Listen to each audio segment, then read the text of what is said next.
Yeah, it's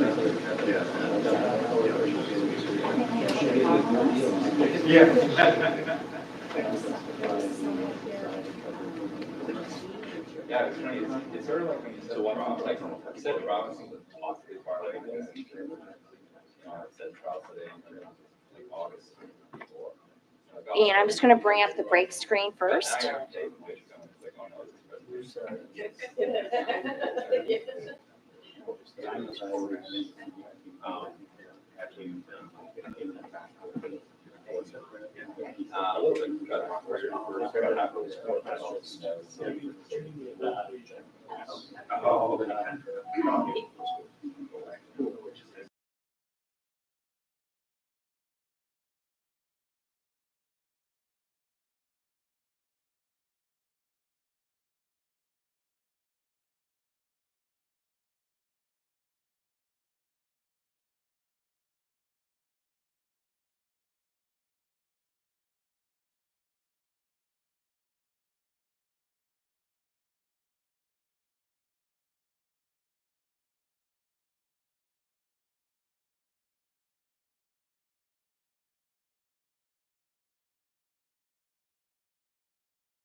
All right.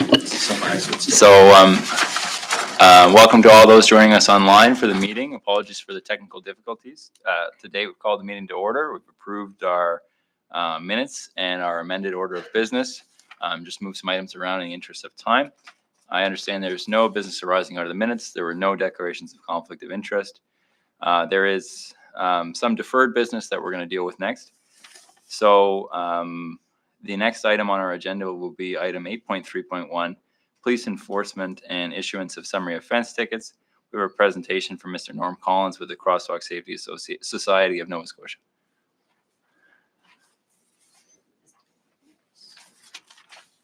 And just while you're setting up there, Mr. Collins, I'll just note that I'll just overview briefly the rules for presentations to the board. Presentation topics should relate to police services, policies, and strategies, not to a single police action. Relate to the board's oversight mandate, not day-to-day police operations. Affect a segment of the community and not a single individual. And not relate to a police conduct complaint. And you'll have up to 5 minutes to speak, after which time commissioners can bring questions of clarification. Thank you. As I said to Andrea, I may need 5 minutes and 15 seconds, but we'll see if there's some leniency. So good afternoon, and thank you for the opportunity to present our findings re the change in the number of road safety summary offense tickets, or SOTs, over the past 10 years. My name is Norm Collins, and with me is Bill Campbell. He's also a member of the Crosswalk, a board member of the Crosswalk Safety Society of Nova Scotia. And beyond this presentation, there's additional detail in the submission that was provided that I trust you all have or will have. We had a very useful meeting yesterday with Chief Superintendent Christine and Inspector Bushell of the RCMP, during which they provided background on staffing and priorities.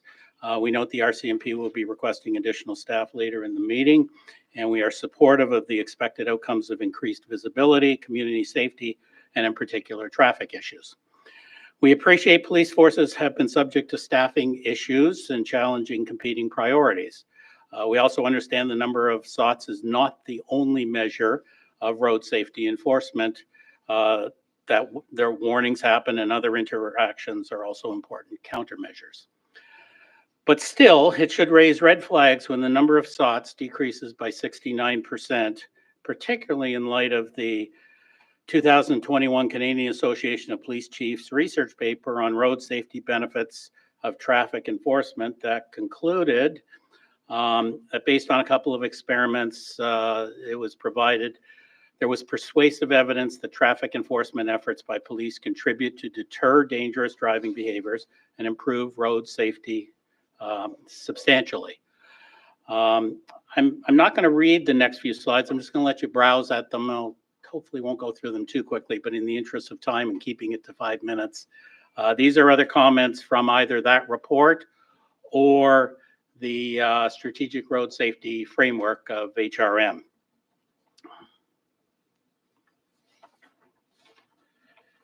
And one more. So with that background and those perspectives, let's look at the data and the evidence that we have. And this is really the crux of it. These are the number of SOTs that were issued in 2012 and then in the yellow bars in 2022. And as you can see, they've decreased dramatically. The data was provided to me by the Department of Justice, and it shows the significant decline over that period, being down 69%. The framework, a strategic framework, came into place in 2018, and the number of SOTs are down considerably since then as well, 46%. As well, we just yesterday extracted some data from HRM Open Data from January 2018 through October 2023 on the driver contributors to fatal and injury collisions by emphasis area. You may recall we have a number of emphasis areas. So there's aggressive driving, which includes speeding. There's distracted driving, young drivers, and impaired driving. And aggressive driving was a factor in 40% of the fatal and injury collisions, considerably more than any other one of those emphasis areas. The other thing to observe is that the decreases are in all areas. They're across the board. They're in each of the categories of SOTs that I requested data for. I regret not asking for impaired driving, but we got speeding, use of mobile device, and pedestrian related. And they also, it's kind of a footnote, but they're across all of the enforcement agencies, RCMP, HRP, the traffic unit. It's also the bridge commissioner in there. So given that road safety is a priority for HRM, such a dramatic shift away from road safety enforcement is at odds with the vision, goal, and stated direction of the framework.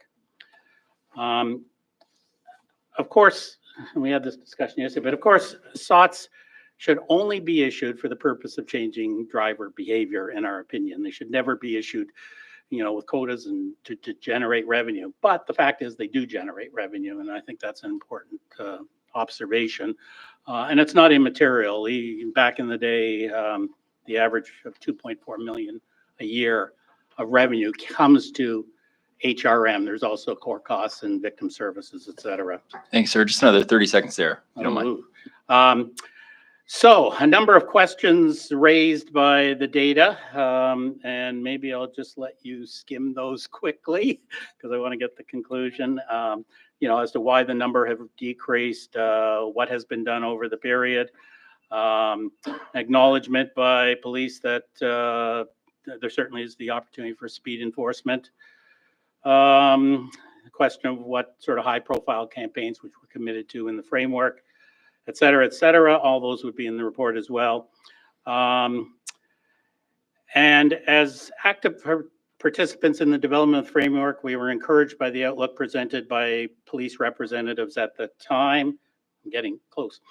We too believe enforcement is a pillar of road safety, all of which leaves us asking the board to adequately fund police to return road safety enforcement, at least if measured by SOTs, to previous levels, or at least in that direction.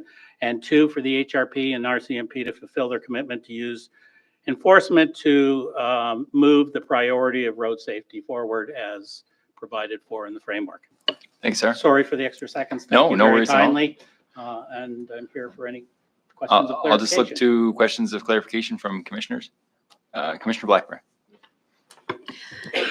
Thank you very much, Mr. Chair, and thank you so much, Mr. Collins, for this presentation. So I just need clarification on the data. Are you comparing just the years 2012 to 2022, or is this a comparator from 2012 to 2022? The data in that chart is 2012 and 2022. Okay. Okay. And that's, if you divide the two, it's down 70%. I have the data, and they might even be in attachments to the report year by year. So if anyone wants to see, how it dropped over Gotcha. the time. That data is available and I can provide it. And now when compiling that, was there consideration for COVID, recognizing that for the latter part of most of 2021 and the early part of 2022, it was, traffic volumes were down significantly. So just wondering how, or if that has factored into the data at all. Explicitly, no. Most of the COVID impact was in 20, and I know it's still continuing to some extent. And the traffic volumes, as you say, based upon the Bridge Commission, I think that's what is used by traffic, are down, still down 8%. And we can get, into those kind of slicing and dicing. 8%, even if you wanted to accept that, we're still down 61% or whatever Right. from 2012. I don't think, it's an issue of magnitude, and I don't think it's useful to argue or to discuss whether it's down 70 or 60 or 50. I think all those are huge numbers, Right. and point to what would appear to be. And again, we're on the outside. We don't know all the stresses and pressures on the police forces, et cetera. But when you kind of look at the magnitude of decrease, it would appear, at least, that traffic, attention to traffic, and then its impact on safety is a lot less than it was. Yeah. And that's why I also mentioned, we also had the framework in 2018-19. It kind of dropped 30 or 40% from 12 to 18, and then it's dropped another 40% since then. All right. And just my final question is, how do you folks feel about speed cameras? We keep hearing that the Provincial Motor Vehicle Act is, a new one is coming, That's we keep hearing that, and we hear that they are giving consideration to that, and just wondering how you folks felt about that. We would love to see automated enforcement, speed radar or whatever. Every other province in this country has it. Nova Scotia is the one that does not. I met with my MLA, Mr. Hallman, 10 days ago on specifically that topic, and to Excellent, get in excellent. some ideas to where they were on the Traffic Safety Act and actually bringing it into force. And there was a representative from Public Works at that meeting. And the honest answer was, it's still years away. Mhm. They made reference to a pilot speed radar project that may happen in HRM, but they said that was even a year away. And the real constraint is, in spite of the province putting more money into IT and cybersecurity and all that kind of stuff, that's where the constraint is, getting the systems to hook in and with Service Nova Scotia and talk about. We would love to see radar. At the end of the day, if people are speeding and they get caught, I don't have much sympathy for them. Mhm. So that was the information that we got, that it's still, at least a year and likely a couple away. Right. Perfect. Thank you very much. Appreciate that. Thank you, Mr. Chair. Thank you. Commissioner Akindoju? No. Oh, perfect. Commissioner Johnson? Mr. Collins, there are some people in this audience who appreciate and know intimately of the work that you personally and your organization has been doing on road safety issues, generally crosswalk safety issues in particular. And as a person who commutes to and from McGuinness Cooper Tower in Quinpool Road and in Joseph Howe Drive, I never cease to be amazed, if not scandalized, about the number of people who travel those routes at 100 series highway speeds. That's another story. I'm just wondering whether you've been able to correlate the drop in SOT issuance with any kind of increase or leveling or decrease of traffic-related injuries and deaths. Short answer is no. We know that since the Strategic Road Safety Framework came into place in 1819 with a goal of reducing 20%, the number of pedestrians and cyclists that have been struck, at least in 2022, it was up 13 or 18%, something like that. I think overall fatal and injury collisions are down just a bit, 2 or 3%. But, certainly far from the 20. So, the reality is that collisions are still happening. And if we want to move towards Vision Zero, then we need to do things to address that. And I guess I'll go back to the chief, and I didn't examine it in great detail, but the Canadian Association of Police Chiefs, they did a research study and they clearly concluded that you do more enforcement, presumably indicated by number of SOTS issued, as at least one of the indicators, that has a positive impact on road safety. And if you issue fewer, it has a negative impact on road safety. So I guess I would defer to the police chief's research in terms of we have not done anything to try and correlate that. Thank you. Any other commissioners' questions? I'll just ask a quick question. That's all right, Mr. Collins. By all means. And I think you sort of answered already. It's obviously, if you're addressing an issue like dangerous driving or speeding, you need a full spectrum of responses. But, obviously enforcement is just sort of one facet. It's the facet obviously our board is most occupied with. But keeping in mind that, unless you had cameras or a police officer on every intersection, where you're sort of an expert in this area, how would you apportion out the role of prevention on the one hand, sort of traffic calming and measures like that, versus enforcement on the other hand? Like how should we value each of those things? Well, and I think the third one is obviously the education side of it as well. And one of the things I wanted to mention was communication. It's great to do enforcement, but if the public doesn't know that it's happening and doesn't know how many people are getting caught or how many people on those speed signs are over the limits, et cetera, I'm not sure what real value there is in it. So the education part of it is important as well. You always have these discussions about, which is the priority of those, and you can ask 10 people, you get 10 different rankings of priority. I think the reality is that to do the engineering, particularly where it's needed, we're doing, and it is a position of ours, traffic calming on local and minor collector roads where there are very, very few collisions. And we're doing very little as a municipality on major collector and arterial roads. That having been said, it costs a lot of money to redesign those roads, to put engineering things in, et cetera. But if we really believe things like RRFBs, or the rectangular rapid flashing beacons, are a good thing, let's accelerate and roll those out, and slow down the traffic calming issues. That would be our perspective, that way too much is in there.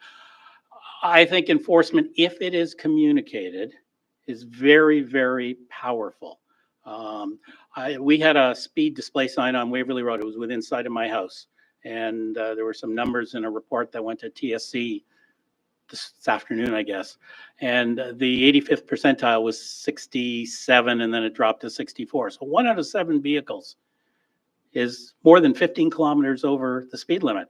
And do we have anybody out there? I don't know how that information gets, communicated from traffic to, police forces, although I learned yesterday that it does. And then how is that responded to? I know we can't have police at every corner, and we're not going to go back to 2012 when we had, a gazillion, because there's a lot more issues in the world today than back then. And we understand that. But at the same time, it feels like we've moved too far off the spectrum. On Waverly Road, where it's, 15 kilometers over, 1 out of 7, there should be, in my view, some enforcement there, some directed, pointed enforcement. And then that should be communicated to the community. There's all kinds of Facebook community groups where that can be communicated, those results. So I don't know. Thanks, That's sir. a lot of rambling. No, I appreciate it. Seeing no other questions, I'm going to just thank you for your presentation, sir. Thank you much for the time and for everybody's attention. Very much appreciated. Thank you. So we're just going to continue moving on with our amended agenda. So our next item is going to be 10.2.1 Royal Canadian Mounted Police 24-25 funding request supplemental information. I'm not sure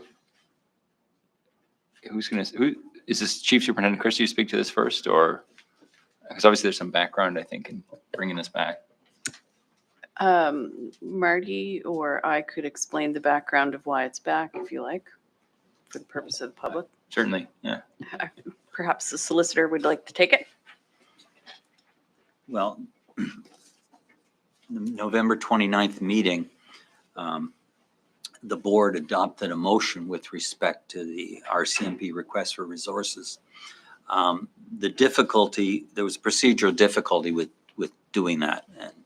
And the difficulty was that there was no notice of, the fact that there was going to be a vote on the budget or the resource request was not indicated in the agenda for the meeting. And there was no notice of motion that had been presented with respect to the matter, so that I guess the public or anybody else would know that that matter was going to be decided and a vote taken that night. So the result of that is that under the rules, there's a requirement to give a notice of motion with respect to this sort of thing and to advertise it in this instance. And as a result of not doing that, that means that the motion that was taken was ineffective, and in effect that we're back to square one in terms of dealing with that particular matter.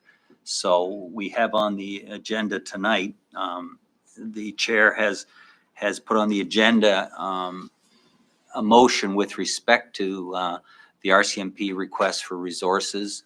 That motion is before the board, and we're moving ahead with that at this time. Part of that proposal from the chair was a presentation by the RCMP with respect as a next step here. And as I understand, that's what's before you now. If I could add to that, perhaps, Mr. Vice Chair.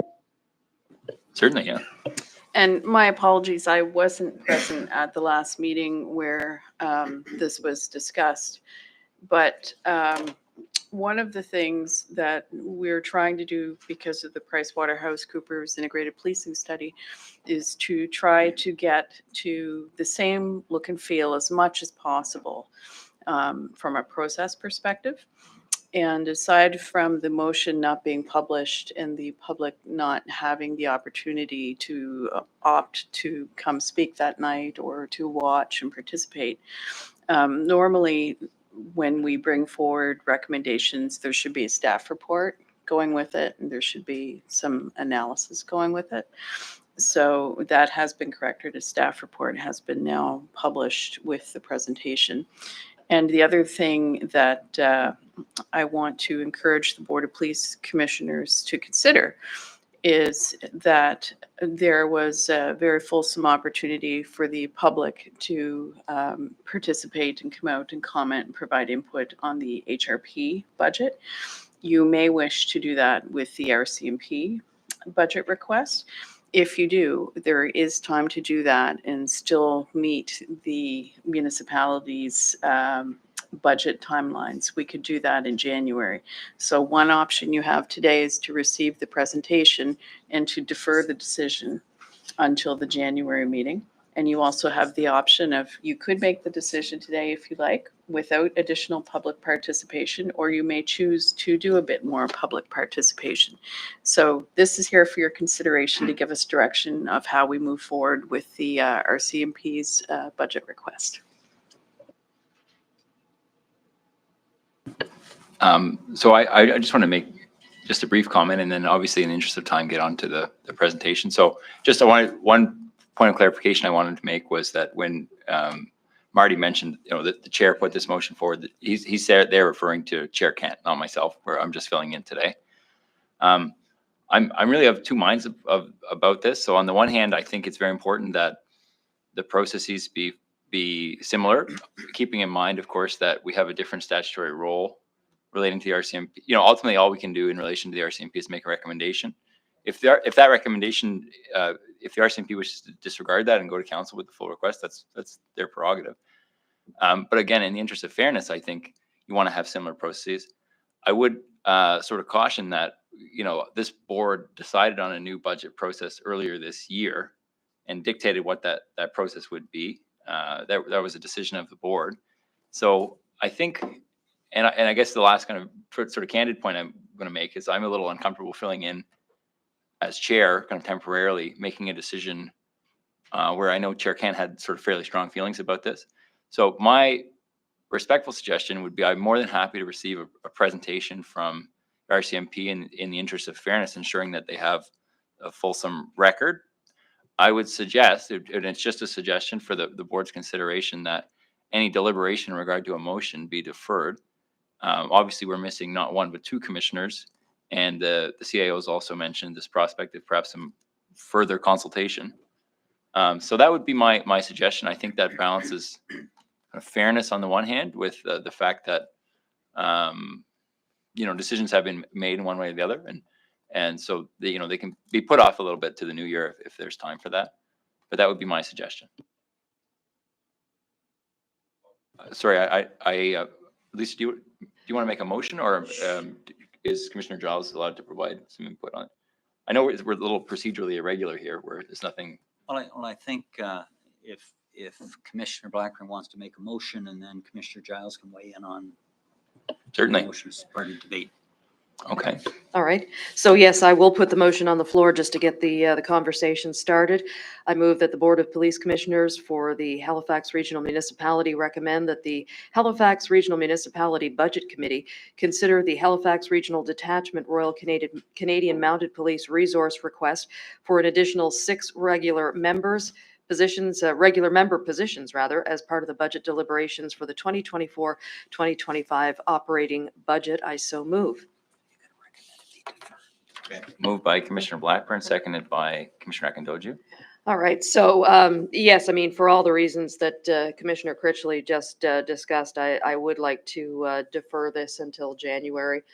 You make some extremely valid points that, I think it is only fair that we allow the public the opportunity to weigh in on this over the next few weeks via, phone calls or emails or whatever. And given the fact that Chair Kent couldn't be with us this afternoon, I think the suggestion that you make is a good one, and I would move to get the presentation on this and then defer until January.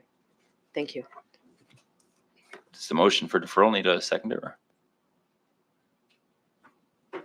Yes, it does. Seconded by Commissioner Akindoju. Okay. Is there any discussion on the deferral? Commissioner Giles.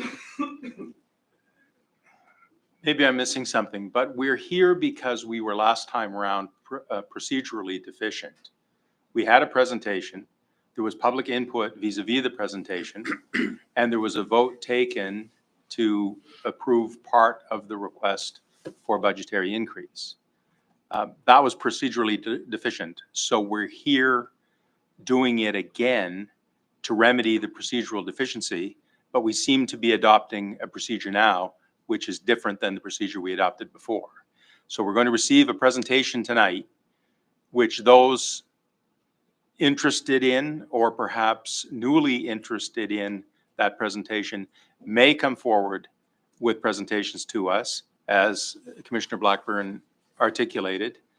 And only then will we have a discussion about what recommendation we're going to make, and only then will we take a vote on that recommendation. Although those things were already done in the past based on the procedure which had been adopted earlier in the year. It seems to me we're redoing something unnecessarily. CAO? Yeah, I'll just leave it to CAO and then we'll go back to it. Much of what you say is not wrong. The thing that's different is that at the November meeting, the motion was not present on the agenda that was advertised, and there was no staff report accompanying the presentation. So that was really the procedural deficiency. Any other commissioners want to speak to the deferral?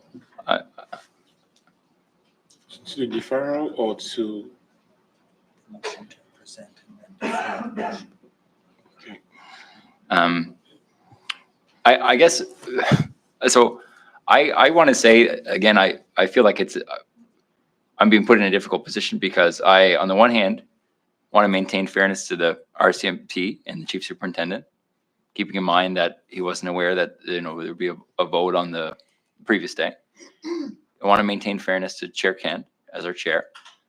On the other hand, I share a lot of the same concerns as Commissioner Giles. I feel like although it was procedurally defective, a vote was taken.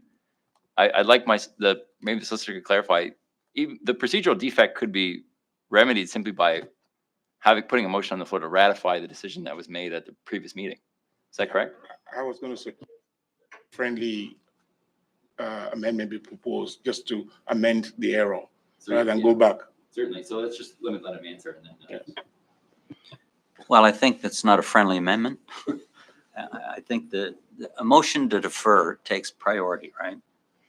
So you have to deal with a motion of deferral before you do anything else. And as I understand the motion now, it is to allow the presentation to go ahead and defer the motion.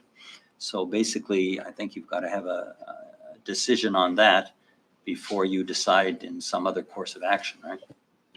Right. No, again, spoken like a true lawyer. I'm just hoping for a clarification here on if, in regard to the procedure, because perhaps it'll influence my decision to vote in favor or against the motion deferral. Could the procedural defect identified in the meeting be remedied simply by ratifying the decision that was made in a procedurally flawed manner at this meeting? If I could speak to that? Sure, yeah. Yeah. From my perspective as CAO, I don't think it can. And it's not so much the lack of the advertising of the motion, although that concerns me. It's more the lack of the staff report, because you made a decision without having fulsome information. And I think you need to have the fulsome information before you make the decision.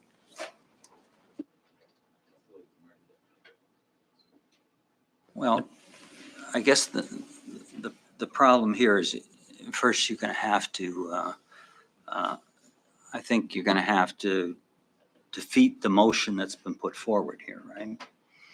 And then there's the question of you're bringing forward a newer motion, right? You bring of which there isn't notice, right? It's not. It's more than simply an amendment of the motion that's before you, right? It's actually replacing that motion. The effect of it is to replace the motion that's here with another motion that really is converse to it. So I think basically if you wanted to do that, I think you can do that. But in order to do that, you'd have to defeat the motion that's here first of all. You'd have to put a new motion forward. And I think because there's no notice on that, you'd have to have 2/3 in order to do that, right? Thanks. Commissioner Akintoju. Thank you. I think given the last advice given by ECAO, I would suggest that we continue with the motion. It's easier for us, shorter, and defer this as you have proposed and to take this correction in January. I think it's a better way than turn everything back again. That's my suggestion. Any other commissioners speak to the motion to defer at this point? That's what we're speaking with. Yeah, I'm concerned about the CAO's recommendation because the report is pretty limited in scope, and it puts forward the same budgetary requirement which was put forward before, and the advice is in a recommendation, and the conclusion is that as commissioners we can either approve it or not approve it. If I can speak to that.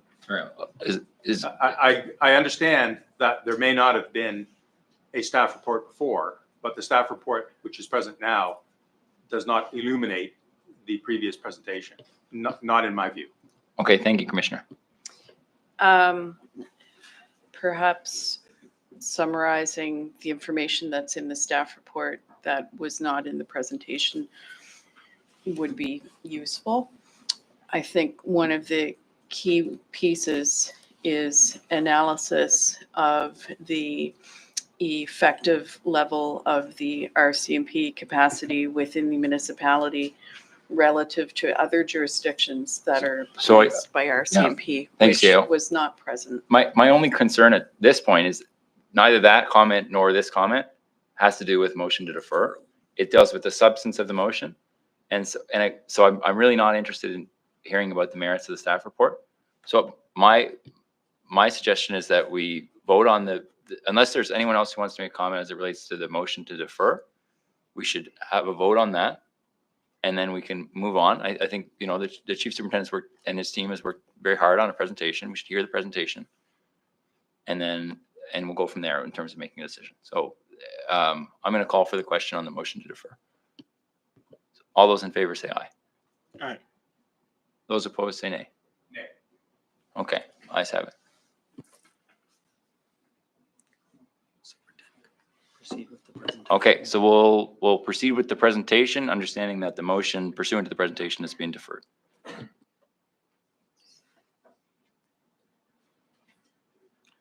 Thank you, Chair. Through you to the board, to folks in the audience and folks that may be listening online.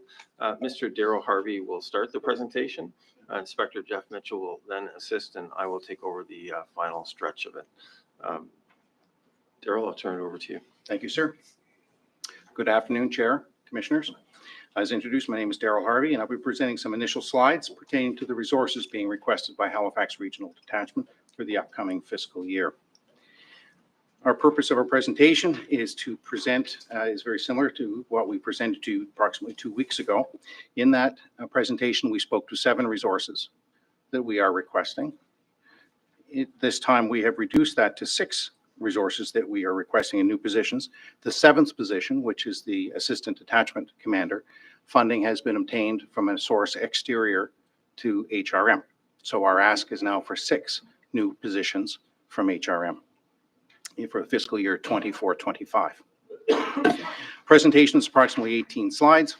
It is similar to the one that we presented 2 weeks ago. However, there is new material that we would like to bring to your attention for your consideration. We're going to speak to our resource request. We're going to provide some new information and as well as some supporting police metrics. Quick snapshot, Halifax Detachment. As you've heard us speak to before, we are the largest detachment east of the Rockies, the 7th largest RCMP detachment in Canada. We have 200 police officers and approximately 33 and a half public service positions. 12, and in addition, we have 12 additional positions that are funded by the province of Nova Scotia through the Additional Officer Program. We deploy from 7 offices. We police approximately 95% of the geography of HRM and serve approximately 43% of the population. As you will see in later slides, in 2022, we answered some 56,513 calls for service. As you will recall, in fiscal year 22-23, HRM funded 4 additional FTEs. These resources are currently in the relocation process, and this year's ask for 24-25 is for 6 new positions. The funding history over the last 10 years and I'm sorry, the bottom chart doesn't, the chart in front of you does not show the years. But on the far left, it would be 2010, and the far right would be 2024. But you can see the funding history. You can see that in approximately 2018, there were 6 new positions that were added, which were spoken to. And in 2022-23, those are the 4 that were most recently added, bringing our complement up to 188 positions funded by HRM. Our resource request is for 4 general duty constables. We see those as being a core service requirement to establish or to help support the primary service delivery for the RCMP, and 2 intimate partner violence investigators at the constable rank for improving our service in that service area. The total cost for the RCMP employees is based on the number of FTEs, positions. These are the regular member police officer positions that are within the detachment. And the per officer costing is rank neutral. So whether it is a constable's position or a superintendent's position, they are funded or costed to the municipality in the same fashion. And so it is rank neutral. And I'll turn this presentation at this time over to Inspector Mitchell.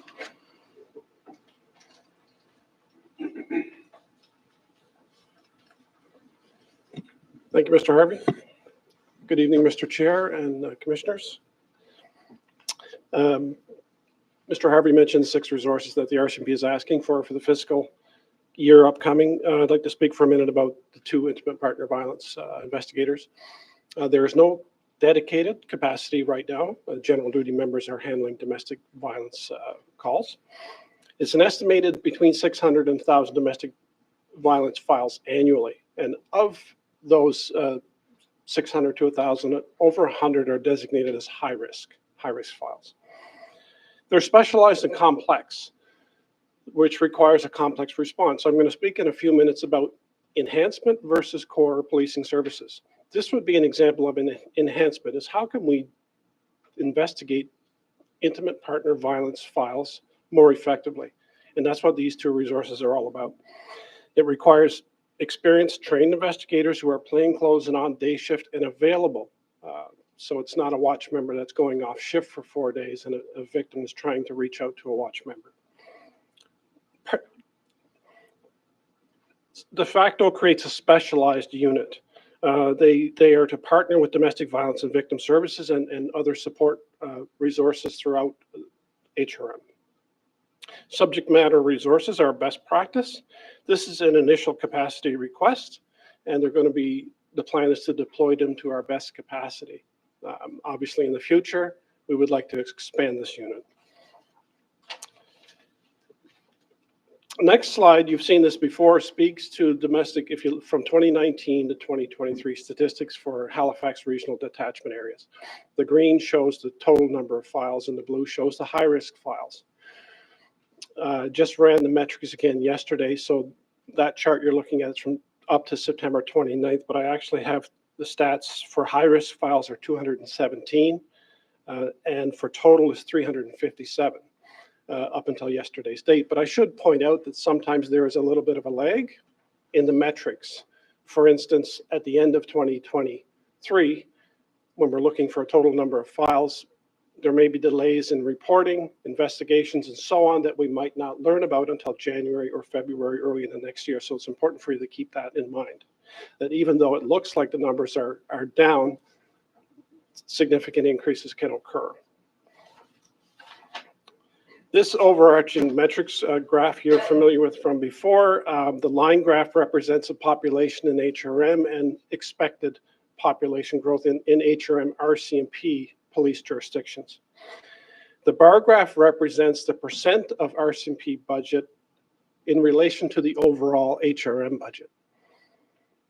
If you look at 2017, 2018, for instance, when we had a complement of 178 members, FTEs, in comparison to our projections for 23-24 with 188, there's a significant growth in population in relation to the percentage of HRM budget for policing and RCMP.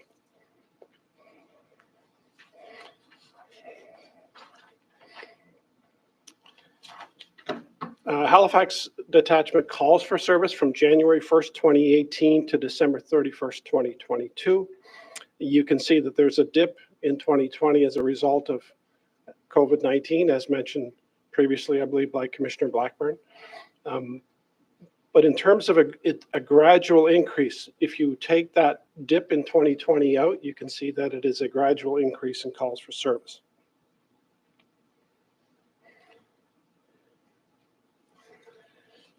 In addition to the two domestic violence investigators, the request is for 4 general duty constables to support the watch. These are new uniformed police resources. The investment to stem erosion and adequate and effective policing services. I mentioned before the enhancement versus a core philosophy. As I said, the enhancement is how do we make a service better, like domestic violence investigators. This is a core policing service that we're dealing with an increased population growth, increased calls for service. Both chiefs have spoke previously about mental health calls and so on. This is to supplement the core policing. Recognition of continued high demand for service in areas, as I just discussed, mental health calls, the under-housing crisis that is currently exists in HRM, climate change, and so on. That's these 4 resources are, as you've heard in this room, boots on the street resources. This chart is similar to the chart So the chart I showed you previously was our own in RCMP metrics. This chart is actually from the PricewaterhouseCoopers Group, which you might be familiar with. The fluctuations, the up and down, shows the seasonal fluctuations. But if you look at the dotted line in the middle, again, that chart is very similar to the one I just showed you, that there is a gradual increase in our total RCMP incident counts.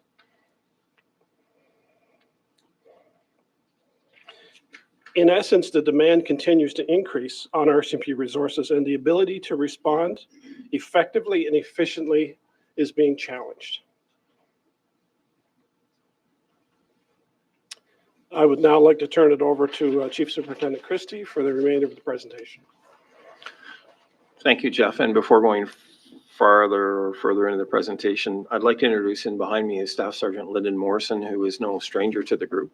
He is one of the Staff Sergeant Watch Commanders working 24/7 and spent about a year in an acting inspector role. And Lyndon's here along with Staff Sergeant Erica Pinn. Erica Pinn is a senior staff sergeant currently in Halifax District and also has extensive experience. And, you know, they're here because they have that firsthand lived experience of being there at 2 a.m. in the morning and seeing multiple cascading events and having to shift resources around. So as I enter a few slides that you haven't seen before, I would ask for the indulgence of the board to consider a couple principles that will lead the next few slides. So let me just change gears for a minute and talk about firefighting. You're saying, why are you talking about firefighting? Firefighting over the last 50 years has evolved. It's evolved because they've adopted a philosophy of a certain response time.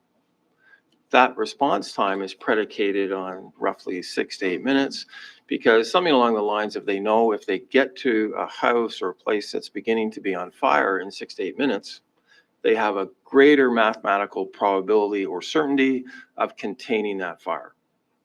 They contain that fire, therefore, from a fire services perspective, they may have 60 or 70 locations all around.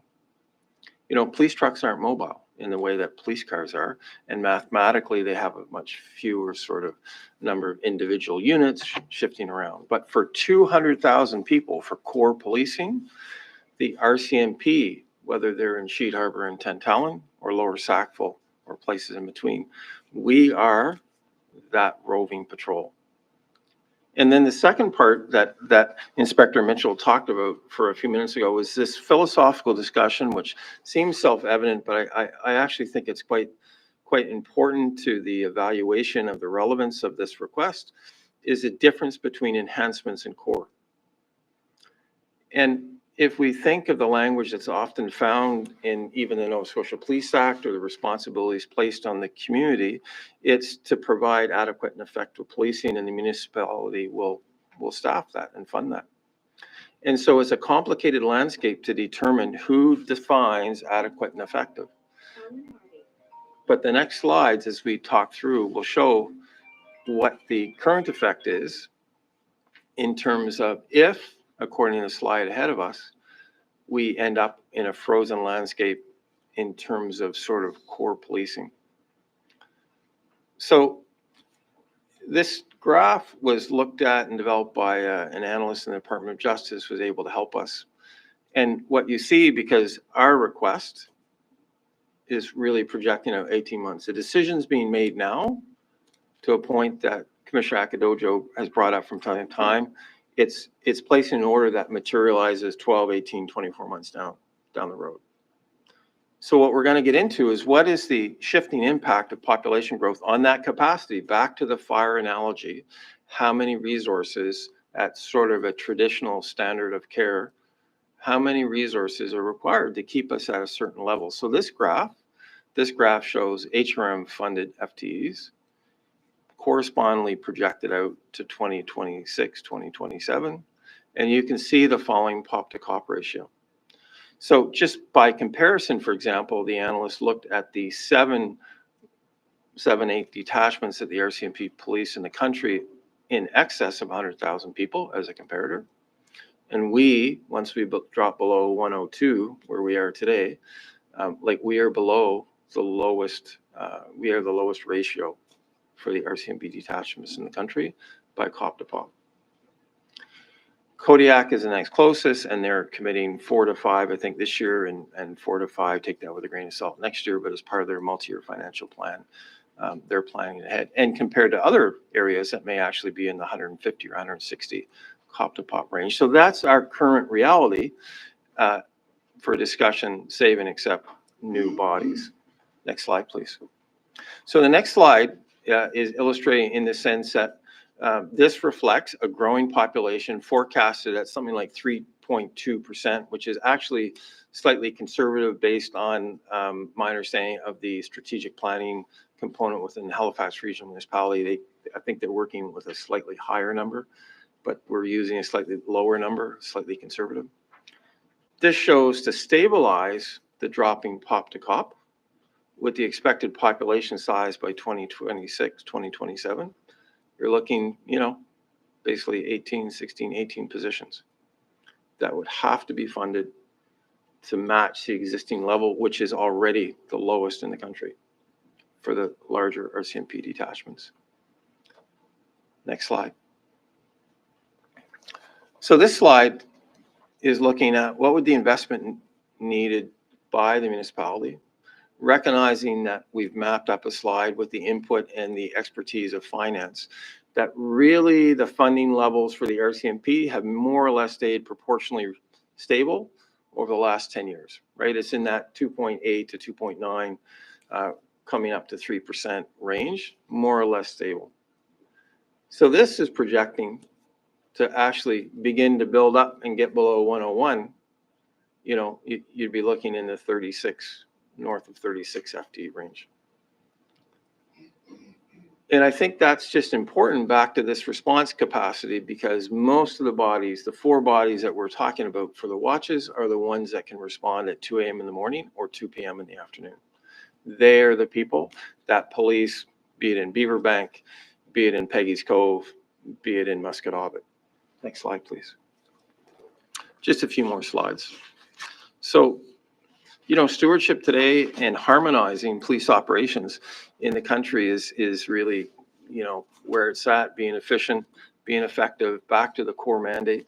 And so we're really pleased to learn that we've been the beneficiary of some funding that won't impact the municipality for this superintendent role.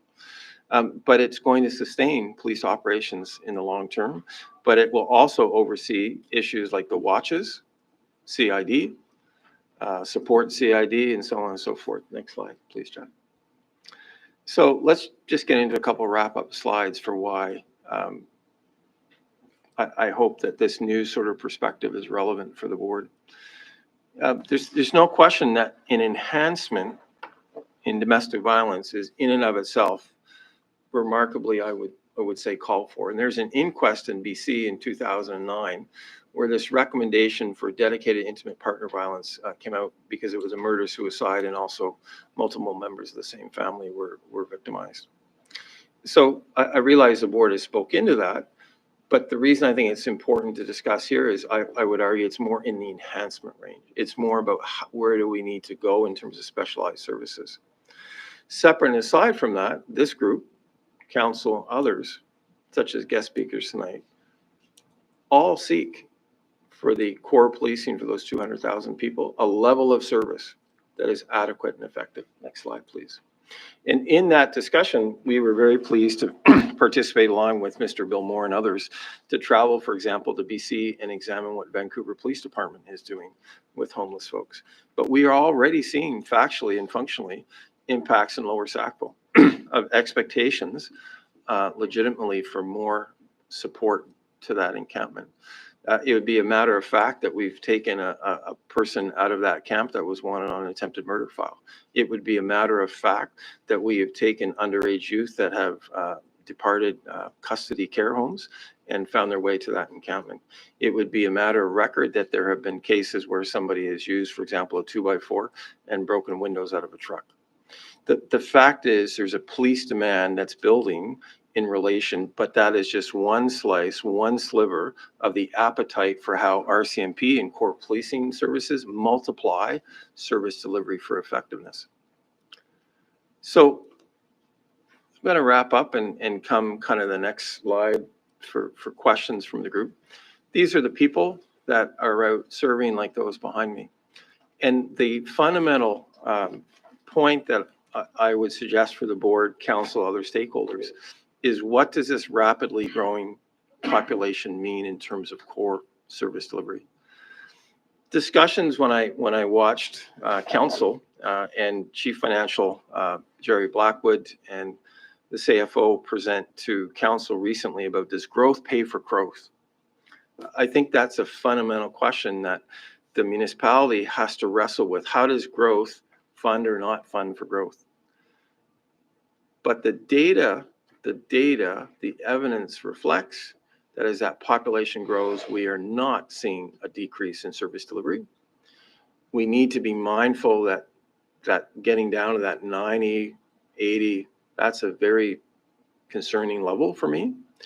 And that we as the RCMP will do just exactly as I've given sort of verbiage to before, that on a quiet night, folks may see no difference. But on a busy night, when there's a domestic, when there's an impaired driver, when there's a motor vehicle accident, when there's a lost child, those things are cascadingly pulling, and we have multiple member responses as part of an industry standard. So if alcohol is involved, there must be more than one member responding.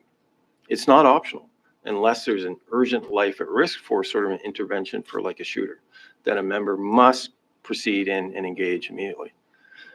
But the safety element, the ability to de-escalate on mental health calls when our stats show that, you know, it's just a fact that we're spending 40% more time in hospitals.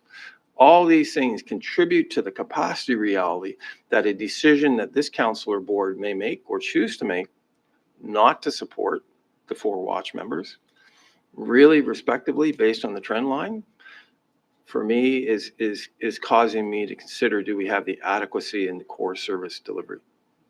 And I don't say that lightly. And I realize that's a contentious kind of issue, because no one person, arguably the responsibility to determine adequate core policing levels is on the municipality. It's not actually sort of on me. But, you know, with 33 plus years experience, that trend line, that data, that's not going to change. If the data from the municipality, which we've looked at, is a growing, that we're up 40,000 people or whatever that math is in core RCMP jurisdictions, where are we going to be in 2 years or 3 years? If we fail to not invest to make sure we have enough police people working at the 2 a.m. or the 2 p.m. afternoons. So I welcome any questions, and I realize that there's a few new slides in there, and happy to take any questions from the board. Thank you, Superintendent. Let's turn it to commissioners for questions of clarification. Commissioner Giles. Thanks, Chair. And thank you, Chief. I think, Chief, as you know, I come at this in a very simple way. I regard your statements of your requirements as being conservative in nature as opposed to liberal in nature. And I don't doubt that many in the public, perhaps most in the public, would have a reasonable expectation that your conservative statements of your requirements will be respected by this commission, amongst others who have to make decisions in that regard. But like many other public functions, it doesn't always come down so much to the consideration of what's required, but the consideration of what is affordable, all things being considered. So when I look at your slide 15, and I look at the vertical axes and the horizontal axes, I'm not exactly sure what I'm being told, other than that your current statement of requirements, if accepted by this commission and others who have to make those determinations, will go from a 94 ratio to a 96.1 ratio to a 98.6 ratio, and ultimately in 4 years hence, a 101.8 ratio. Am I reading that correctly? With the supposition that if you're looking at slide 15 where it begins to go up, Yes. it is basically a quantification that to change the pop to cop ratio over the next 2 or 3 or 4 years, we'll need a net increase of something like 36 to 37 police officers. Therefore, the 4 that we're asking for is just slowing. It's not even probably actually bending the curve because of that rapid population growth. And that's a discussion for today and future, which is how do we get ready for that time? But we're only dealing with 24, 25 now. Thanks. Okay, any other commissioners with questions? Blackburn, Commissioner Smith? No? Okay, Chief Superintendent, I have just some quick questions of clarification, just, again, I have sort of 2 sets of questions, okay? So the first relates to the efficacy associated with using cop to pop as a statistic, okay? And because my concern is that we have there's reticence associated with using cop to pop in the HRM because of the integrated model, okay? So when you look at HRM as a whole, if you look at HRM as it relates to HRP jurisdiction, we're above national average. If you go to HRM as a whole, we're about 166. If you look at, RCMP jurisdiction, you're of course much lower than that. But I mean, many of the same factors that Chief McLean has identified in the past, the fact that there's an integrated model, so if there's a major sexual assault or murder that occurs in RCMP jurisdiction, there's HRP officers who are going to come to that, that there's back and forth between the 2 forces. So that's I want to flag that for you. That's my concern with cop to pop generally, is that if it's sort of if it's what's good for the goose, it's got to be good for the gander, right? If it's not a particularly accurate measure when we're talking about HRP and making deliberations there, I want to ensure that it needs to be put in perspective in RCMP jurisdiction as well, keeping in mind that we work in an integrated system. So, and then again, of course, another point that Chief McLean has raised on many occasions is that we're a commuter city, right? So there's more people in the HRP jurisdictions during the daytime than there would be in the evenings when people are at work. So I guess that would be my first question is how do I make sense of your cop to pop ratios, keeping those things in mind? And then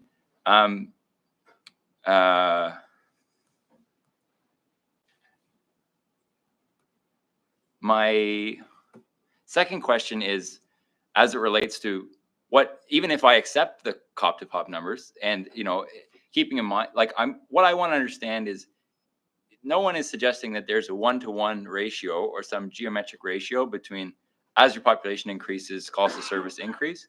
So when I looked at the data, right, that you provided, so over the time period provided for the calls for service data, there's been a 9.8% increase in calls for service.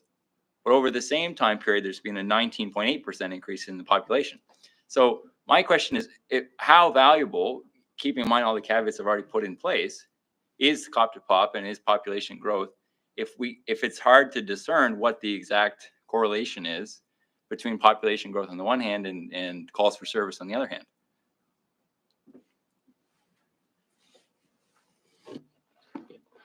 Thank you, Chair. Through you to yourself.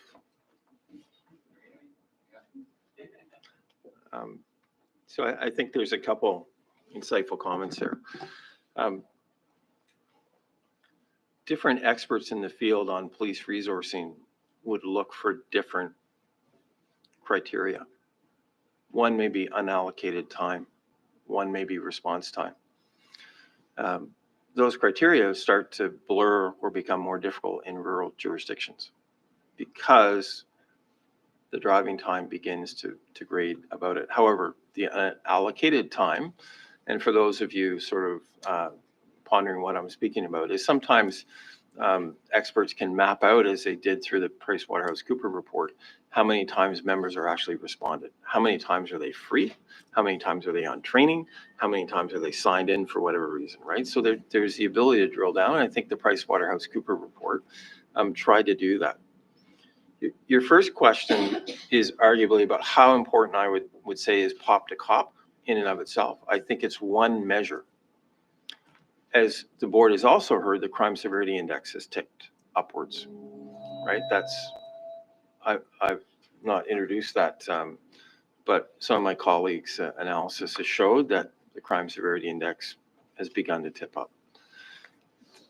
The other driver that you have is calls for service and the rapid population growth. I'm not here asking for 36 bodies tonight. And I would think it's reasonable, though, to posit for the board that knowing that rapid population growth is coming, that some incremental investment in the watch system is merited. If the board and council decide from an affordability perspective or a metrics perspective that the totality of the pop to cop, that the totality of overall trend lines, I respect that. My role is to make sure I give voice to the risk of 200,000 people. And as long as I've done that, I believe it's a shared responsibility.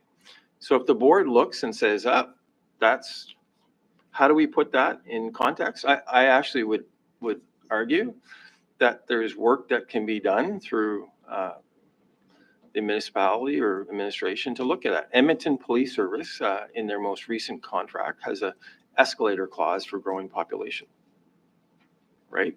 They've looked at that. They've obviously done some work around that. I haven't called Edmonton Police Service. But it is a causal, I believe, a reasonable nexus that most people that look at these things would say, hey, if you're growing by 40,000 people and you don't have a decreasing crime trend and they're not all centralized, how are you adjusting to be positioned for that? So the RCMP request for this time, I think, is consistent with the crime severity index. It's consistent with the pop to cop. It's consistent with crime trends. It's consistent with the operational reality that we are seeing firsthand. And all we can do is present that in a respectful and hopefully informed way for your consideration. That's much appreciated, Chief Superintendent. Commissioner Akindoja. Thank you very much. I'll just make a quick summary and raise some few points here. We've had a lot about data and mathematical numbers and all that, but all I want to simply raise here will be a few points. Hospital wait time requiring police has continued to increase. Mental illness issues and calls have continued to be on the increase. Regional expansion and rural expansion is on the increase. Events requiring police just because of weather change has continued to increase. And lastly, and I've continued to say, the issue of succession is a big part of policing. Asking for 6 members, I do not care about the distribution.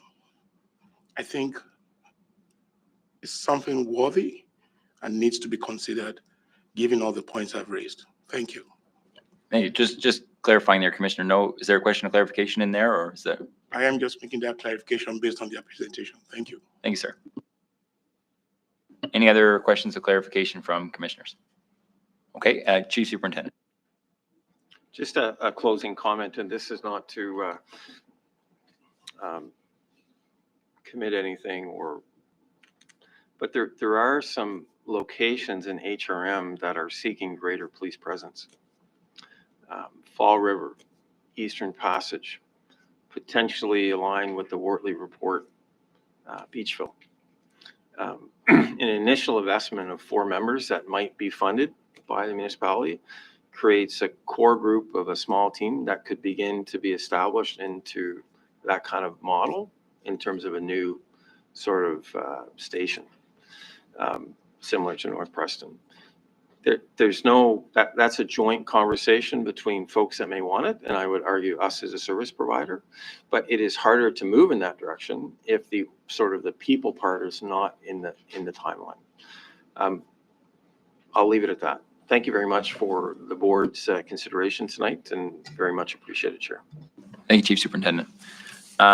So I think we're going to return to our regular deferred business. So we're going now to item 7.2, amendments to the Board of Police Commissioners Policy Manual.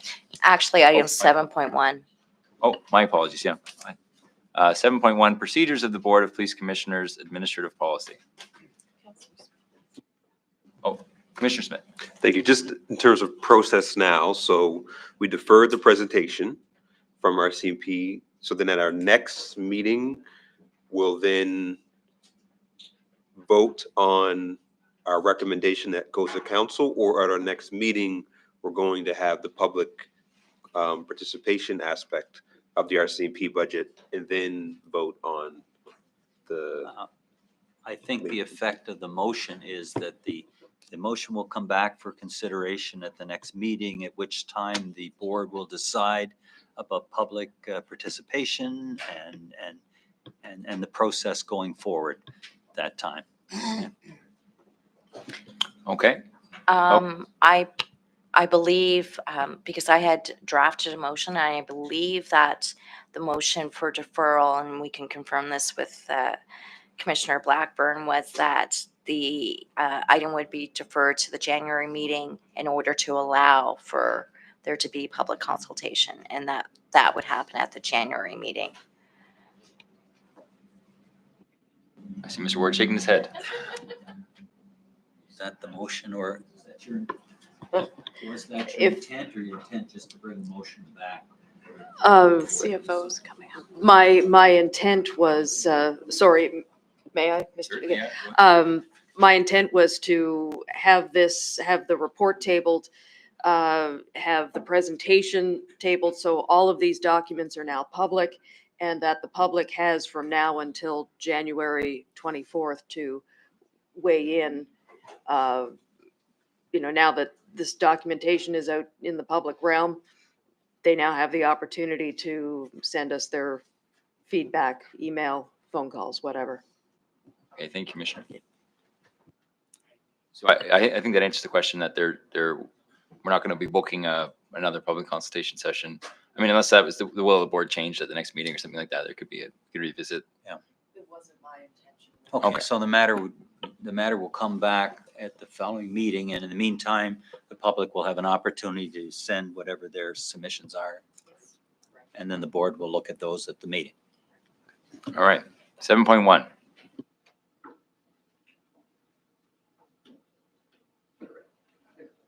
Is that how it works? So you have the report in front of you. You will recall that we provided a training session to the board in terms of the rules some time ago. And essentially what this does is provide you with the documentation and formalizes the rules that you've been using for some time now. And so nothing changes to it, but it does provide everybody with a formalized copy so that you're all on the same page, frankly, in terms of what the rules are and how this all works. The underlying premise of all of this, frankly, is that there is notice and that the board's processes are open and transparent for everybody and that there is an equal playing field, frankly. So as I said, we gave you a training session. You've been using these rules for some time. This formalizes it in accordance with the bylaw and the direction from council. So unless there's any questions, I'll leave it with you. Great, thank you, John. I'm just wondering if anyone wants to put the motion on the floor. Does anyone have the motion in front of you? No? Oh, great. 7.1, I so move that I move that the Board of Police Commissioners for the Halifax Regional Municipality adopt Administrative Policy 1, the procedures of the Board of Police Commissioners Administrative Policy, as set out in Attachment 1 of the staff report dated November 1st, 2023. I so move. Any seconder? Second. Commissioner Jot? Once again, I think this is a fantastic move. It's once again gets this document out in public so everybody knows what to expect, and great to see this come to the table, and I hope we all vote in favor of it. Thank you. Any other commissioners want to provide input? Oh, Commissioner Smith. thank you, Vice Chair. So the only comment I had is, I know in our, when I say our, I should clarify, in council rules, this is related to attendance, council rules, that if you don't provide regrets and you miss a certain amount of meetings, then there's a recourse for that. I'm just wondering with our policy, this is really for the board, should we have something similar that if you miss a certain amount of meetings without regrets, then I don't want to say removal, but I don't know what the words are at the moment, but I didn't see that in this, and maybe I missed it. Maybe it's quoted in another procedure, but I'm just wondering if that's something, because my concern, and this is not to point at any commissioner themselves, it's really just making sure that we are providing and getting proper engagement from members and commitment. I can answer that. Oh, Mr. Traves. Yeah. So that's a great question. Thank you, Commissioner Smith. At council, that rule applies to councillors as by virtue of the charter. And so the charter has those specific provisions. And so under the administrative policy, that's not where this is addressed. It is a proposed policy in the policy manual, which is next up on the agenda. In terms of the attendance policy, that's why you're not seeing it here. Thank you. Yeah.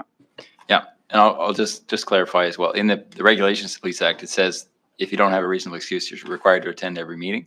Like, there's no automatic removal, but it is a breach of the code of conduct for commissioners to miss a meeting without a reasonable excuse, and it's So- actionable on a complaint. Right. And so we have proposed in the policy manual a process to deal with that, which is next up, as I said.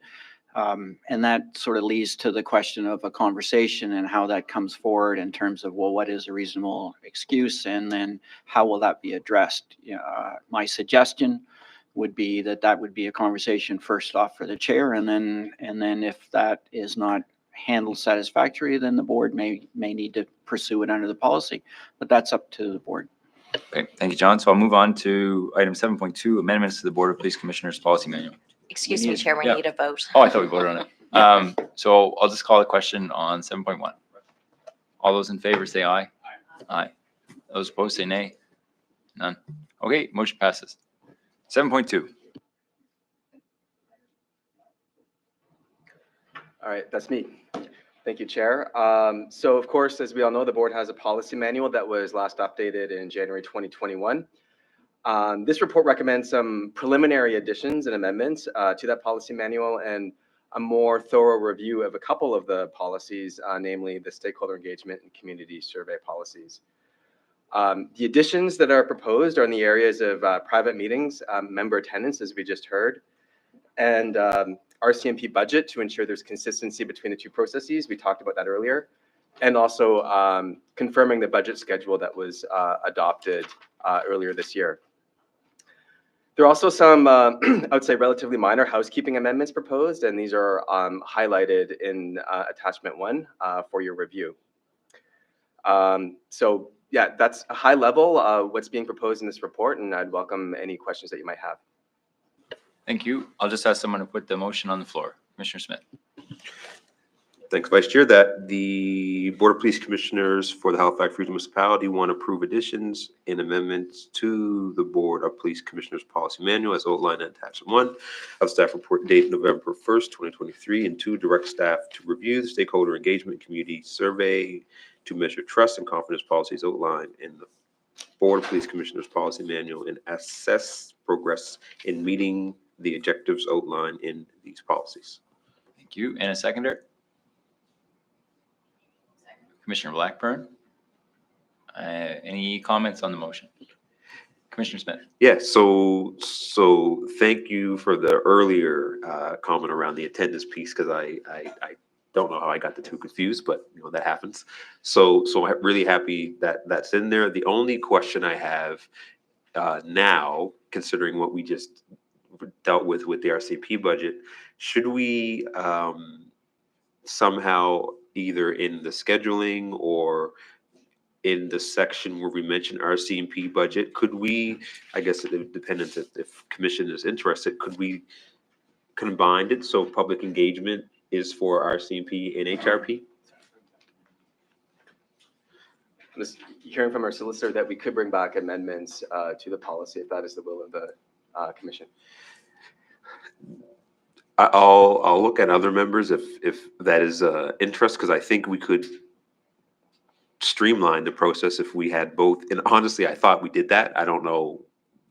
That was maybe an assumption that I shouldn't have made. I thought in the public even would speak about both budgets when they spoke during public engagement. So I guess it was just an assumption that we were able to talk about both. So it'd be great if we could streamline that in our policy so we could have both budgets presented, understanding our role with the RCMP budget. But if we're going to engage the public and whatnot, we're not in the same place where now we're going to be talking, we're having it presented again. Oh, thanks, Commissioner. John? If it's a simple wording, it's simply, make a motion to amend the policy at this point to add that in. If we've got to take it away and layer it in a whole bunch of different places, it may take a little bit longer, but is that only in one place, Josh? Yeah, the budget schedule. So there's one section on the RCMP budget, and I think we could fairly simply add some language in there to ensure that, that the two are lined up. So if that's an amendment, we can deal with that, and then we don't have to bring it back for approval if that's satisfactory. If I'm looking at member, I see head nod, so I put the amendment that we include our CMP budget and HRP budget to be presented as a group together. I'm not sure what. Concurrently. Joint? Concurrent. Concurrently, yes. I would suggest. Concurrently, and the same with the public consultation. Yes, same as public consultation. Thank you. Just a seconder for that amendment. Oh, okay, great. Friendly amendment. Yeah, I'll treat that as friendly. Great. Okay, great, thank you. Anything further? Any other commissioners? Oh, Commissioner Giles. Since we were talking about attendance policy, there's a lot of may do this and may do that in the attendance policy, starting on page 20 and going over to page 21. It seems like it's completely discretionary, which means it's not a policy. And not only that, it's inconsistent with the provisions of the Act. And I think we can improve on a policy to make it consistent with the provisions of the Act and get rid of some of the may do this and may do that.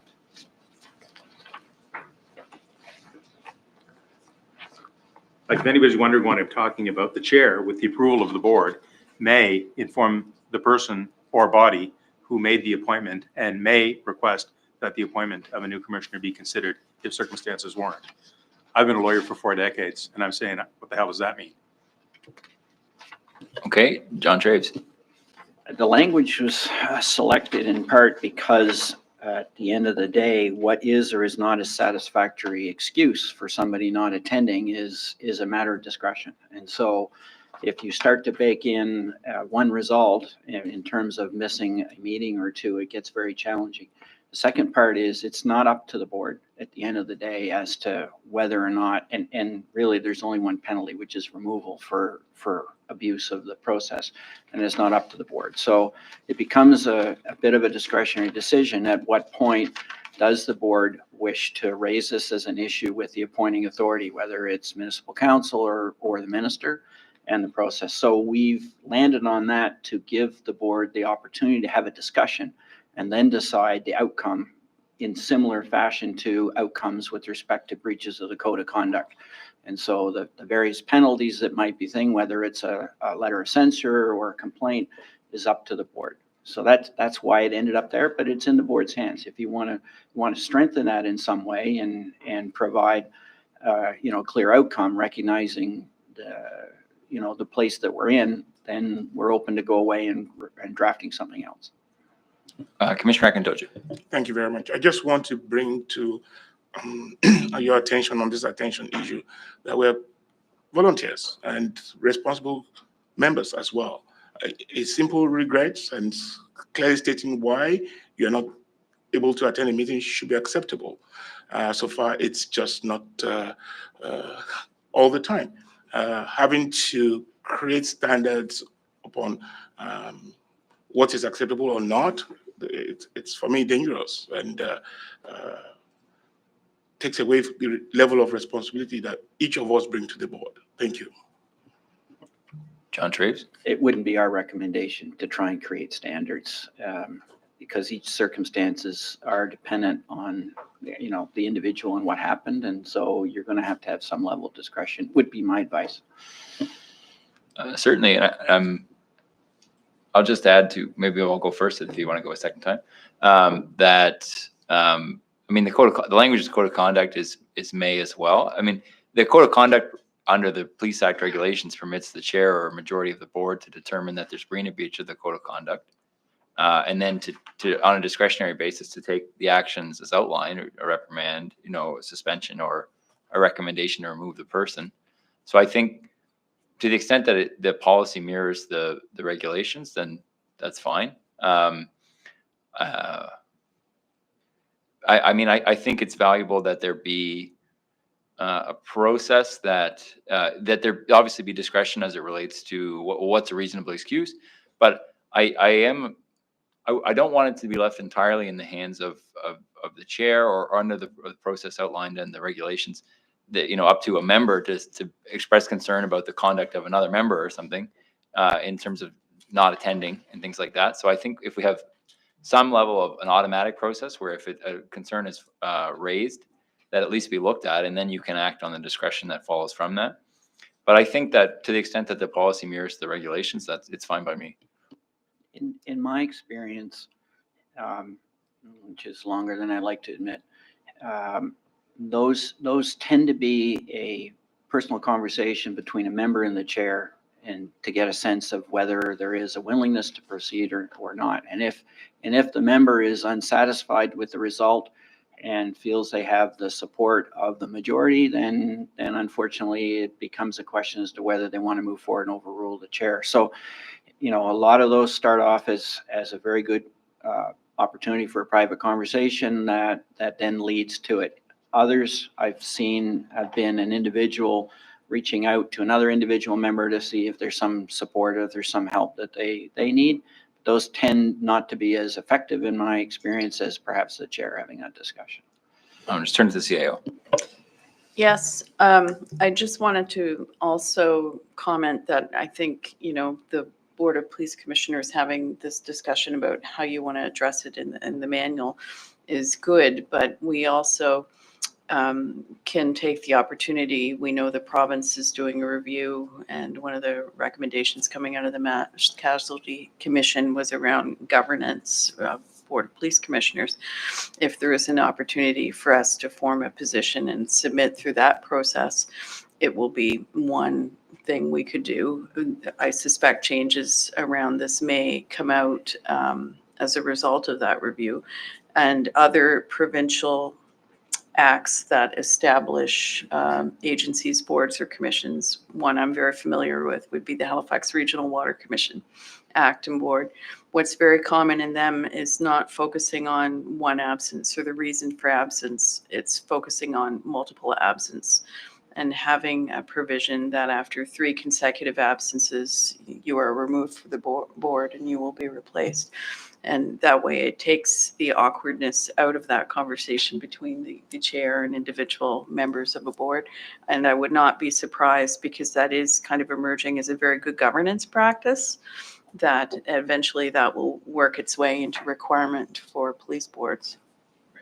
Just looping back to Commissioner Giles, if you got another comment you wanted to make.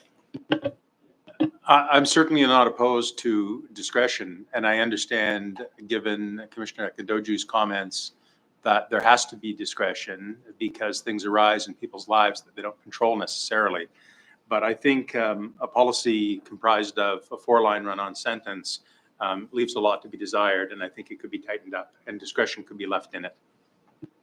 Okay, thanks, Commissioner. So at this point, I guess there's a couple options. We could proceed with a vote on the motion on the floor. If you wanted to put forward an amendment or a deferral, then that could be done as well.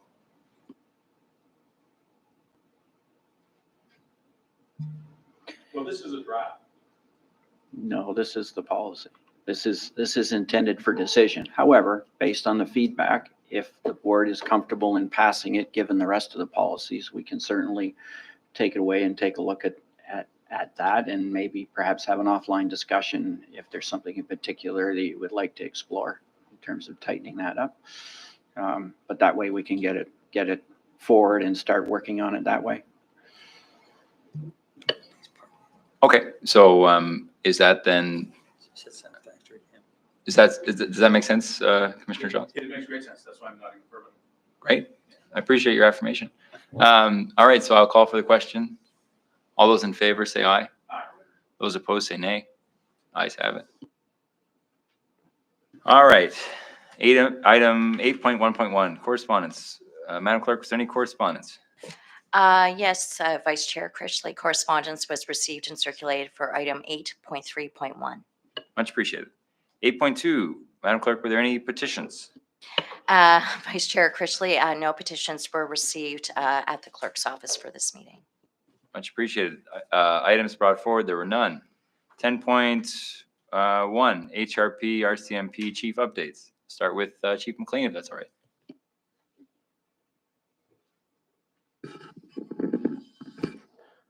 I've never been here for this long. I had nothing to say, so it's actually a bit refreshing. So, good evening. First, let me just say top of the seasons to everyone, and I wish everyone a happy holiday season. As I don't think we get back together before then. I just want to point out a few things. I won't take much time. I just want to highlight that we continue to be involved in many protest-related issues within the Central Core, which has been going on for the last month or so.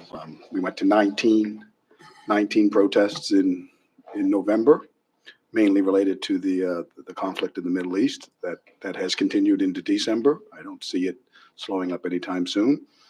The majority have been dealt with both at the patrol and the public safety unit level.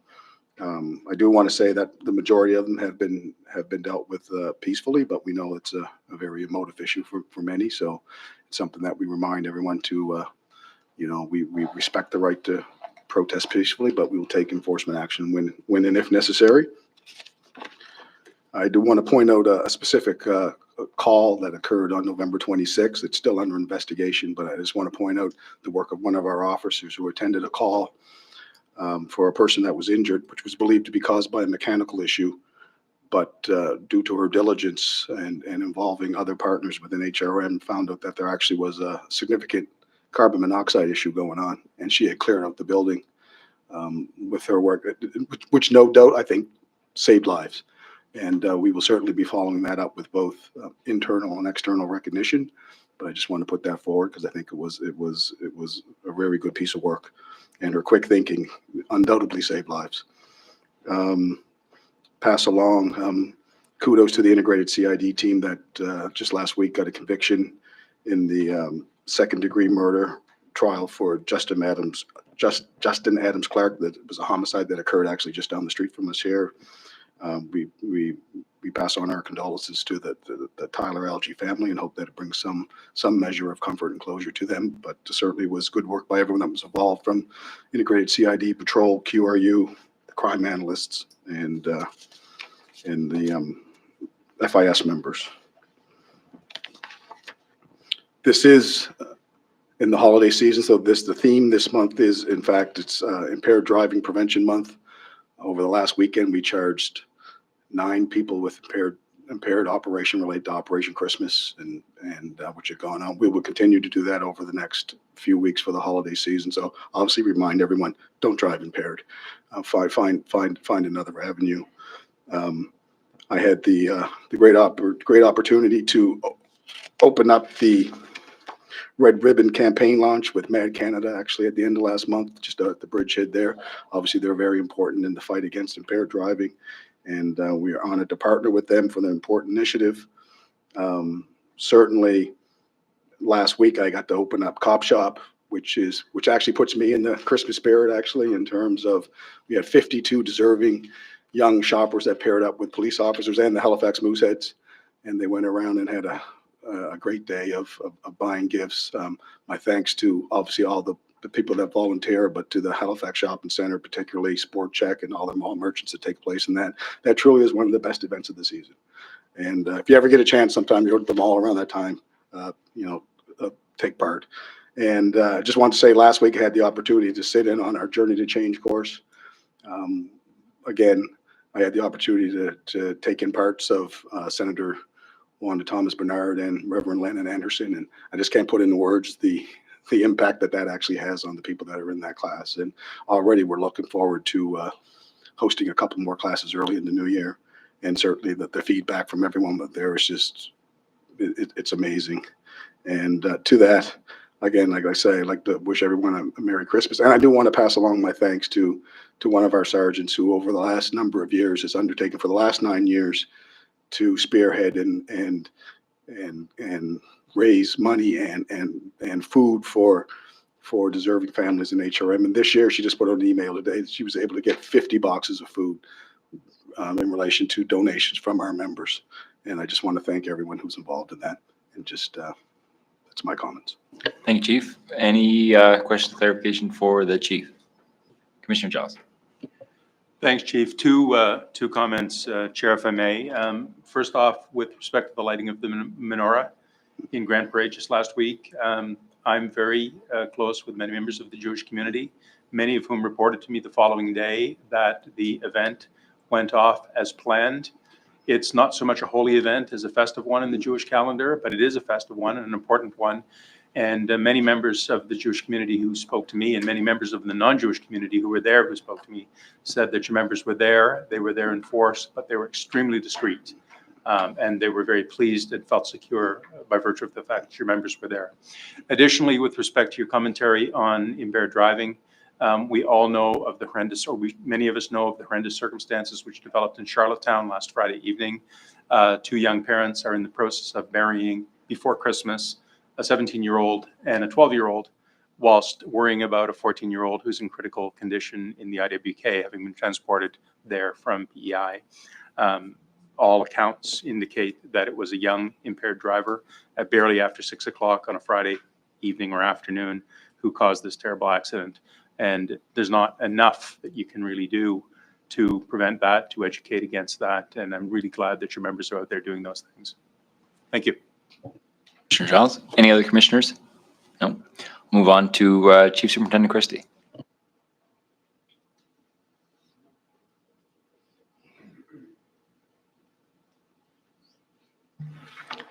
Thank you, Chair. I was just consulting with my colleagues, Tim Hortons standard there. In no particular order, Chair, I'll make a few brief comments, but I realize the RCMP has talked a lot already tonight. So one of the interesting points that we heard tonight was the importance of road safety. And we also had discussion about metrics. And some of the folks on the commission actually see a synopsis that our watch commander or the inspector in Lower Sackville pushes out normally once a week on proactive initiatives. And I won't pass this around because it has some sort of actual names on it. But one of the discussions that we heard earlier about was what's the connectivity or the linkages between SOTS and traffic enforcement and safety. And I think that shifted over the years. So for example, a checkpoint might not create a trackable statistic. But when we talk about visibility and we talk about safety, several police cars together at St. Margaret's Bay doing a checkpoint, looking for impaired drivers, there's no stat that can be sort of pulled out that we did a checkpoint per se. And so for us, with the resources that we're gifted with, traffic safety with the small amount of folks, continue to focus on that as and when they are able to. And as an example, that Musquodoboit Harbor has recently completed sort of radar enforcement blitzes in the area to slow folks down. And so they've seen an issue, they proactively responded or reactively responded, and so on and so forth. So we do try and keep a weather eye in terms of proactive traffic enforcement. But again, it's a large area. It's a large area, and we certainly don't have the stats that we may or may not have had a decade ago. And I also don't know that actually traffic tickets are always the most effective at changing behavior. So I think the discussion around, whether they're speeding, barriers or bumps or photo radar and things, I think they have great merit in actually changing behavior. And so I look forward to that journey continuing in Nova Scotia. Switching gears just for a minute, it was very, very touching to see folks at the Halifax Explosion Memorial and to see how survivors and Commissioner Lindell Smith led the event. And to hear of that impact and see so many folks still remembering that loss and that momentous moment. Folks in Sheet Harbor also partnered with the Emergency Health Services, local ambulance folks, to do a food drive at Foodland, and close to $700 worth of supplies were collectively accumulated and donated, such as food, winter coats, boots, sweaters, hats, and scarves. And believe it or not, multiple areas are all contributing to that festive spirit, trying to give back. The Community Action Response Team, that group of people, some of you may have met at OLLI, the Atlantic Women's Law Enforcement Agency, Constable Trudy Pike. And Trudy Pike has done some amazing work, and recently received a note from a young person in the community that said, Trudy, my absolute favorite mentor, who at the camp made me feel important and strong. I continue to believe Camp Courage is one of the most powerful organizations there are for young women. It opens opportunities, minds, and career path for high schoolers. It also teaches volunteers and mentors something new.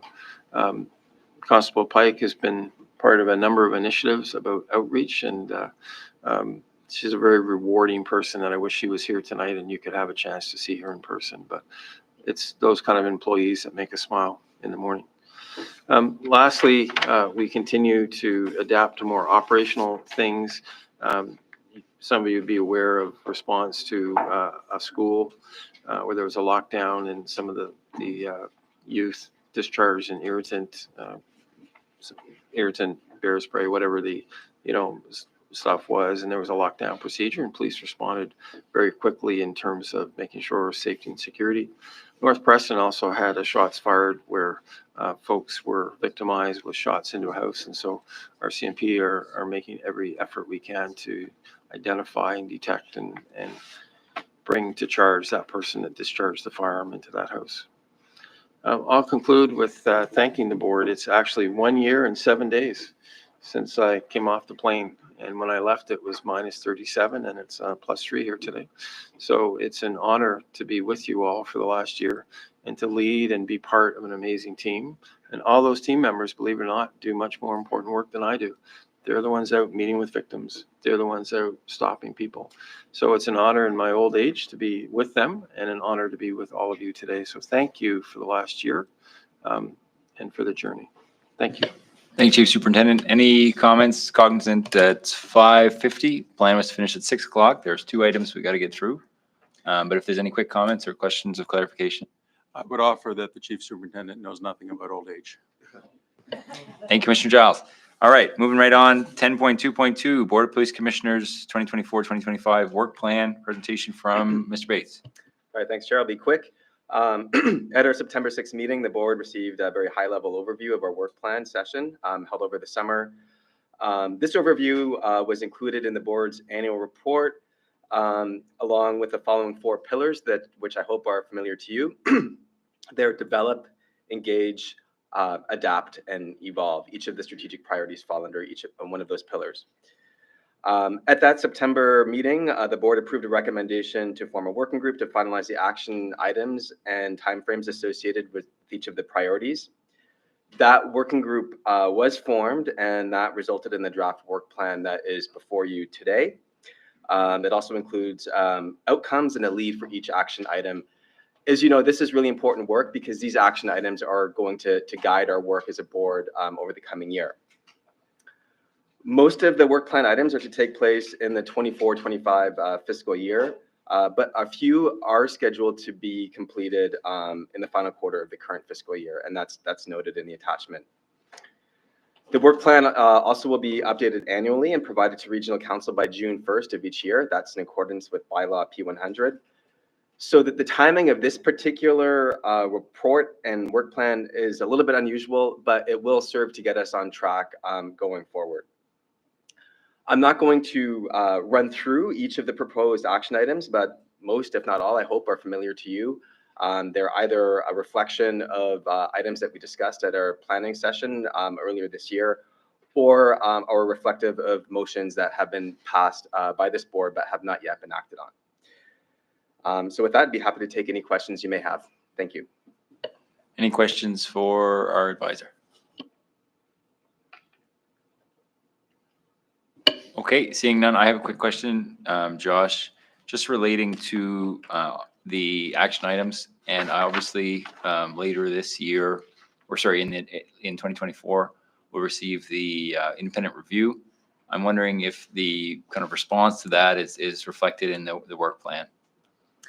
Well, one of the items, as you know, acting chair, because you're a member of the policy subcommittee, is the homelessness policy.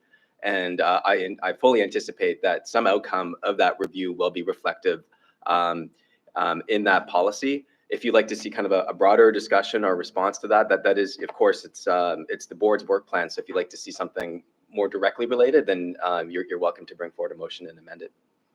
Okay, I think it's fine for now. I'll just flag it. Obviously, it'll be a priority. I'm sure a lot of work's gone into that. Big investment from the municipality, so I'm sure it'll be a big responsibility for the board going forward, long after I'm gone. So I'd ask if someone could put the motion on the floor. Commissioner Giles. The Board of Police Commissioners for the Halifax Regional Municipality approve the action items and timeframes of the Board of Police Commissioners 24-25 work plan as outlined in attachment 1 of the staff report dated November 29, 2023. Seconded by Commissioner Smith. Any debate on the motion? Seeing none, I'll call for the question on the motion. All those in favor say aye. Any opposed, say nay. Motion passes. Great. 10.2.3, Board of Police Commissioners 2024 meeting schedule presentation from John Traves, Ian McLean. I don't think we need a presentation. Don't need a presentation. Great. Okay. Anyone, can I ask for someone to put the motion on the floor as it relates to our meeting schedule? Commissioner Blackburn.